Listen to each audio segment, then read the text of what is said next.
Start करते हैं acquired immunity से। हम लोग पढ़ेंगे एक्वायर्ड इम्यूनिटी क्या होती है। Now acquired immunity on the other hand is pathogen specific, यानी कि जो एक्वायर्ड इम्यूनिटी होती है वो पैथोजन स्पेसिफिक होती है। मैंने आपको बताया था कि जो इन्नेट इम्यूनिटी होती है इट्स नॉट स्पेसिफिक, यानी कि वो किसी के लिए भी स्पेसिफिक नहीं होती।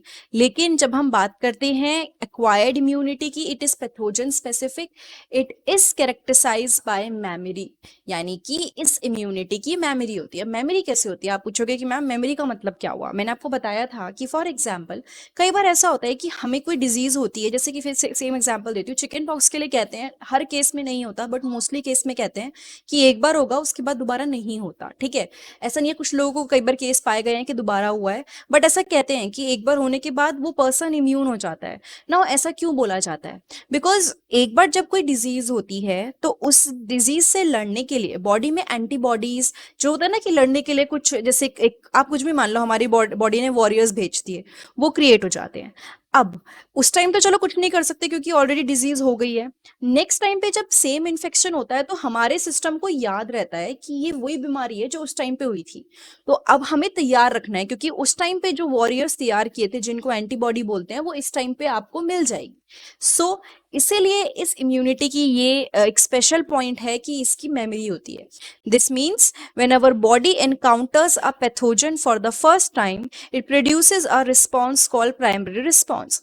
यानी कि क्या मतलब है, जब हमारी बॉडी एनकाउंटर करती है एक पैथोजन से, एक पैथोजन से लड़ाई करती है पहली बार, वो एक रिस्पॉन्स क्रिएट करती है, इट प्रोड्यूसेस अ रिस्पॉन्स जिसको हम बोलते हैं primary response, which is of low intensity. जो फर्स्ट टाइम रिस्पॉन्स क्रिएट होता है हमारी बॉडी की तरफ से वो लो इंटेंसिटी का होता है। ठीक है, दोबारा दोबारा जब एक बार हो गया, जब दोबारा उस जो भी बाहर का एजेंट है, एंटीजन बोलते हैं उसको, जब उसके साथ दोबारा दोबारा उस पैथोजन के साथ हमारा एनकाउंटर होता है तो काफी इंटेंसिफाइड सेकेंडरी और एनाम्नेस्टिक रिस्पॉन्स, यानी कि देखो पहली बार थोड़ा लो रिस्पॉन्स, फिर बार बार जब हमारा इंट्रैक्शन होता है तो काफी ज्यादा गहरा रिस्पॉन्स क्रिएट होता है। This is ascribe to the fact that our body appears to have memory of the first encounter. यानी कि क्या हुआ, इससे ये पता चला कि हमारे इम्यून सिस्टम ने पहले बहुत ही हल्का रिस्पॉन्स दिया। ठीक है, लेकिन हमारी बॉडी ने हल्का रिस्पॉन्स दिया, लेकिन बाद में उसने बहुत ही इंटेंसिव, मतलब इंटेंसिफाइड, बहुत थोड़ा स्ट्रॉन्ग रिस्पॉन्स दिया। कहीं ना कहीं हमारी बॉडी को याद रह गया कि जो पहली बार आई थी हमारी बॉडी में कोई बाहर की चीज, कोई पैथोजन, उसने हमें नुकसान पहुंचाया था, तो इस बार मैं पहुंचाने नहीं दूंगा। ठीक है, so the primary and secondary immune responses are carried out with the help of two special type of lymphocytes. जो प्राइमरी और सेकेंडरी इम्यून रिस्पॉन्सेज होते हैं वो किसकी हेल्प से होते हैं? वो होते हैं जो लिम्फोसाइट्स हमारी बॉडी में प्रेजेंट होते हैं, हमारे ब्लड में जो लिम्फोसाइट्स प्रेजेंट होते हैं उनकी वजह से प्राइमरी और सेकेंडरी इम्यून रिस्पॉन्सेज होते हैं। Now what is the example उन दोनों लिम्फोसाइट्स का? First is B lymphocyte and second is T lymphocyte. इसके बारे में डिटेल में पढ़ने वाले हैं आगे, पहले ही बता देती हूँ। नाउ अब इसको आपको समझना है, ये ना हार्ड नहीं है, जस्ट थोड़ा सा समझना है कि क्या है। राइट में एंटीबॉडी का मॉलिक्यूल है, उसको बाद में समझाऊंगी, पहले ये समझाती हूँ। The B lymphocyte produce an army of protein in response to pathogen in to our blood to fight with them. जो मैंने सेम बोला था, वॉरियर।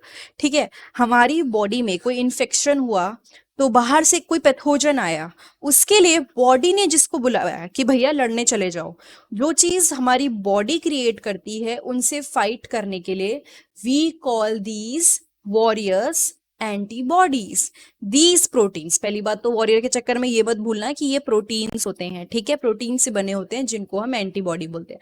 फॉरेन एजेंट जो बॉडी में आया उसको एंटीजन बोला गया, और जो हमारी बॉडी ने क्रिएट किया उसको क्या बोला गया? Antibody. The T cell themselves do not secrete antibodies but help B cells to produce।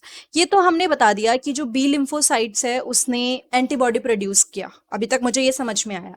लेकिन जो टी सेल है फिर उसका काम क्या है? बी सेल ने तो एंटीबॉडीज प्रोड्यूस करे, टी का वर्क क्या है?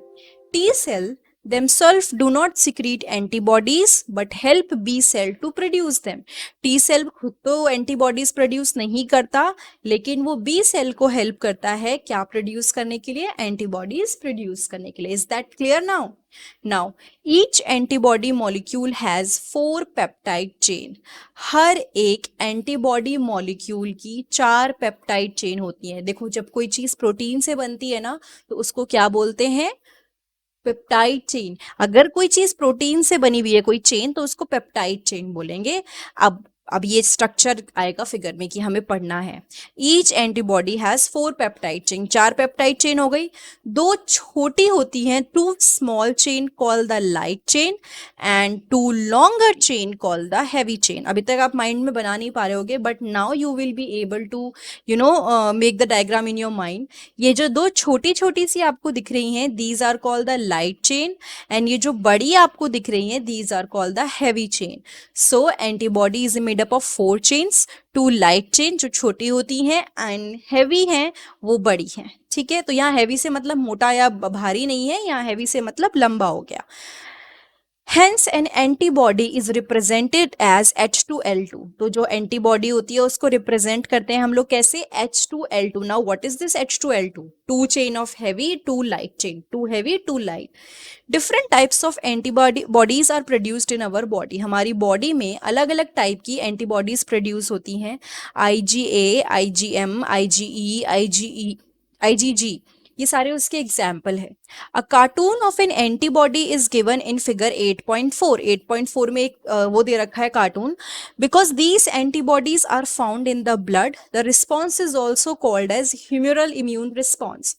क्योंकि ये जो एंटीबॉडीज हैं ये हमारे ब्लड में मिलती हैं तो हम इनको बोलते हैं humoral immune response.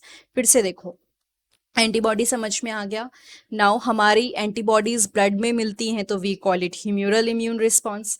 This is one of the 2 types of our acquired immune response. हमारे एक्वायर्ड इम्यूनिटी के अंदर 2 रिस्पॉन्स की बात हो रही है. ठीक है, first is humoral immune response and the second type is cell mediated immune response. First was humoral immune response and the second is cell mediated immune response. ये सब एक्वायर्ड के अंदर आता है, कंफ्यूज नहीं होना है.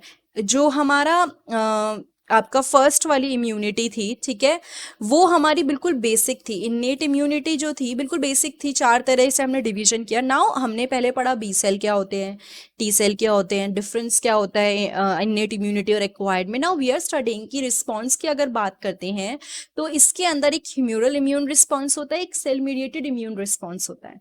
Now the T lymphocytes mediate CMI. Immune response अलग हो गया. जो टी लिम्फोसाइट था जो बी की हेल्प कर रहा था, ऊपर के पैराग्राफ में हमने पढ़ा था, वो मेडिएट करता है CMI को, यानी सेल मेडिएटेड इम्यून रिस्पॉन्स को. क्या करता है, ध्यान से सुनना. Very often when some human organs like heart, eye, liver, kidney fail to function satisfactorily, transplantation is the only remedy to enable the patient to live a normal life. आपने एक चीज सुनी होगी, कई बार किसी किसी का ऑर्गन फेलियर हो जाता है, यानी कि उसकी बॉडी का सर्टेन ऑर्गन काम करना बंद कर देता है. तो ऐसे टाइम में क्या किया जाता है, ट्रांसप्लांटेशन. उसको एक नया ऑर्गन दे दिया जाता है. वो नया किसी और ह्यूमन से लिया होगा ऑब्वियसली, बट उसकी बॉडी में उसका हटा के कोई नया हम क्या करते हैं, ऑर्गन पुट कर देते हैं. Now then a search begins to find a suitable donor. उसके बाद एक सर्च होती है कि सुटेबल डोनर को हम सेलेक्ट करें. कोशिश करी जाती है कि जो डोनर हो वो सेम फैमिली का हो या काफ़ी हद तक रिलेटेड हो, क्योंकि हमारी बॉडी रिजेक्ट कर देती है अगर कोई रिलेशन नहीं होता है. एज इन ब्लड टाइप वगैरह मैच करने चाहिए और थोड़े जीन्स वगैरह भी मैच करें तो बहुत अच्छी बात है. इसलिए दे प्रेफर कि पहले कोई क्लोज रिलेटिव में से हो. ठीक है, graft from such any source, इसको ग्राफ्ट बोलते हैं. जब आपने किसी से ऑर्गन लिया तो उसको बोलते हैं ग्राफ्ट. चाहे वो एनिमल हो, चाहे अनदर प्रीमेट, जो ये मंकी और ये सब ह्यूमन, ये सब प्रीमेट में आते हैं, या कोई ह्यूमन बीइंग है, can not be made since the graft would be rejected sooner और लेटर. यानी कि कहीं और से ग्राफ्ट क्यों नहीं लिया जा सकता, क्योंकि बॉडी रिजेक्ट कर देगी. बॉडी को पता चल जाएगा कि बिल्कुल रिलेटेड नहीं है मेरे से. Now Tissue matching, just a minute. Tissue matching, blood group matching are essential before undertaking any graft transplant, and even after this, the patient has to take immunosuppressant all his her life. ये थोड़ा सा समझा देती हूँ. Tissue match होने चाहिए, blood group तो बहुत ही ज़रूरी है, मैच होना चाहिए. ये सारी चीज़ें ज़रूरी होती है मैच करनी कोई ग्राफ्ट लेने से पहले ना. Why it is important? क्योंकि जो बॉडी है वो जो भी चीज आएगी उसको क्या करेगी, एक बाहर फॉरेन एजेंट की तरह ट्रीट करेगी. तो अगर टिश्यू मैच नहीं हुआ तो बाहर का टिश्यू आया तो उसे लगेगा अरे ये कौन सा टिश्यू है, तो वो अपने इम्यून सिस्टम यानी हमारी बॉडी रिएक्ट करना शुरू कर देगी कि इस पे अटैक करो. अब आगे एक टर्म आई है, इम्यूनोसप्रेसेंट लेने पड़ते हैं उस पर्सन को अपनी पूरी जिंदगी ना. What is immunosuppressant?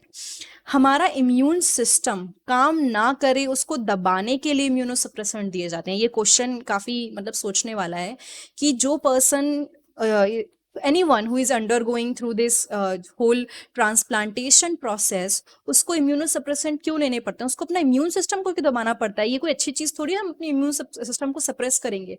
बट जब हम कहीं और से कुछ भी लेते हैं, ग्राफ्ट लेते हैं, तो क्या होगा, देयर आर चांसेस कि जो भी ग्राफ्ट है उसको बॉडी रिजेक्ट करना शुरू कर देगी, हमारा इम्यून सिस्टम अटैक करना शुरू कर देगा. तो हमारा इम्यून सिस्टम उस पर अटैक ना करे उसके लिए we prefer to take immunosuppressant. The body is able to differentiate self and non-self, and the cell-mediated immune response is responsible for the graft rejection. हमारी बॉडी में सेल-mediated immune response मतलब उसकी वजह से क्या होता है, ग्राफ्ट रिजेक्ट होता है. क्योंकि अपनी बॉडी की चीज़ों को तो वो ऐसा लेते हैं सेल्फ कि हाँ ये हमारा है, और बाहर की कोई चीज़ें होती है उसको ऐसा लेता है कि ये तो भाई हमारा नहीं है, इस पे अटैक करो. तो वहां पे कौन सी इम्यूनिटी रोल प्ले करती है? Cell mediated immune response. Now इसीलिए क्या लिया जाता है, इम्यूनोसप्रेसेंट लिया जाता है. आगे हम पढ़ेंगे there are many disease where the body is not able to differentiate between self, like वो बाहर और अपने अंदर डिफरेंस ही नहीं कर पाती, तो वो अपने ही सेल्स पे अटैक करना शुरू कर देती है. Rheumatoid arthritis is one of that disease, जिसके बारे में हम चैप्टर के आगे पार्ट में पढ़ेंगे. बट आई थिंक इस पार्ट से आपको क्लियर हो गया होगा अबाउट द एक्वायर्ड इम्यूनिटी. बहुत डिटेल में नहीं जाना है हमें, हमें याद रखना है एंटीबॉडी का स्ट्रक्चर. अगर आप 12th में हो तो आएगा, नीट में हो तो स्ट्रक्चर तो नहीं आएगा, but you should know everything about it. तो ये सब आपको पढ़ना है. सबसे पहले तो बी लिम्फोसाइट्स, टी लिम्फोसाइट्स क्या वो फंक्शन करते हैं, सेल मेडिएटेड इम्यून जो होती है इम्यूनिटी, उसका रोल कहाँ आता है ग्राफ्ट रिजेक्शन में, और इम्यूनोसप्रेसेंट या ये चीज़ें क्यों लेनी पड़ती है, ये सब चीज़ें आपको पता होनी चाहिए. आई थिंक ये पार्ट क्लियर है. तो अगर ये वीडियो आपको अच्छी लगी है तो please like, comment, subscribe, share और बेल बटन दबाना मत भूलिएगा. नीचे डिस्क्रिप्शन बॉक्स में मैं इस biology in human welfare playlist का लिंक शेयर कर दूंगी ताकि आपको सारे पार्ट मिल जाएं. वरना डायरेक्टली आप मेरे चैनल पे जाके बायोलॉजी सेक्शन के अंदर देख सकते हैं. वहाँ पे आपको जितने भी टॉपिक आज तक कवर हुए हैं बायोलॉजी के वो सारे मिल जाएंगे. Thank you so much.